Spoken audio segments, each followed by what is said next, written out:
Hello మామ, welcome back to another video. ఈ వీడియోలో వచ్చేసరికి మనం మోయినా అండ్ డాఫ్నియాకి ఫుడ్ ఎలా ప్రిపేర్ చేయాలనేది చూద్దాము.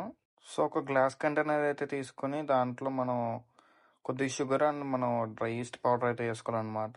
మనకి డ్రై ఈస్ట్ వచ్చేసరికి చూడడానికి ఇలాగా చిన్న చిన్న క్రిస్టల్స్లా ఉంటుంది. ఇది వచ్చేసరికి మనకి జనరల్ స్టోర్స్లో అయితే దొరుకుతుంది అనమాట బయట. షుగరు డ్రై ఈస్ట్ పౌడర్ వేసుకున్నాక మనం అయితే హాట్ వాటర్ని అయితే మిక్స్ చేసుకోవాలన్నమాట. హాట్ వాటర్ వేసుకొని మనకి ఎటువంటి క్రిస్టల్స్ లేకుండా మనం ఫుల్గా దాన్ని అయితే మిక్స్ అయితే చేసుకోవాలి కంప్లీట్గా. మనం దాన్ని కంప్లీట్గా మిక్స్ చేసుకున్న తర్వాత అయితే చూడడానికి అయితే ఈ విధంగా ఉంటుంది. మనం దీన్ని ఒక 1-2 అవర్స్ మనం పక్కన పెడితే కనుక ఇది మనకి ఫర్మెంటేషన్ అవుతుంది. ఫర్మెంటేషన్ అయిన తర్వాత అయితే చూడడానికి అయితే ఈ విధంగా ఉంటుంది. మనకు పైన చూస్తున్నారు కదా ఎట్లా ఫామ్ అయిందో ఒక లేయర్ లాగా.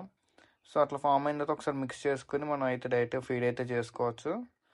మనం ఫీడ్ అనేది కూడా చాలా లిమిటెడ్ క్వాంటిటీలో అయితే ఫీడ్ చేసుకోవాలి. నేనైతే వచ్చేసరికి ఒక 10-15 ml అయితే ఫీడ్ చేస్తాను ఒక టబ్బుకి వచ్చి.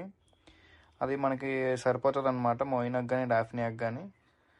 వేసుకున్న తర్వాత వన్స్ ఇట్లా కలుపుకుని ఒక 2-3 days అయితే మనం పక్కన పెట్టేస్తే మనకి మంచిగా డాఫ్నియా కానీ మోయినా కానీ మనకి ఫుల్గా కలిసి రావడం అయితే జరుగుతుంది. మరిన్ని ఇలాంటి వీడియోస్ కోసం ఇప్పుడే మన ఛానల్ని ఫాలో అండ్ సబ్స్క్రైబ్ అయితే అయిపోండి. See you in next video.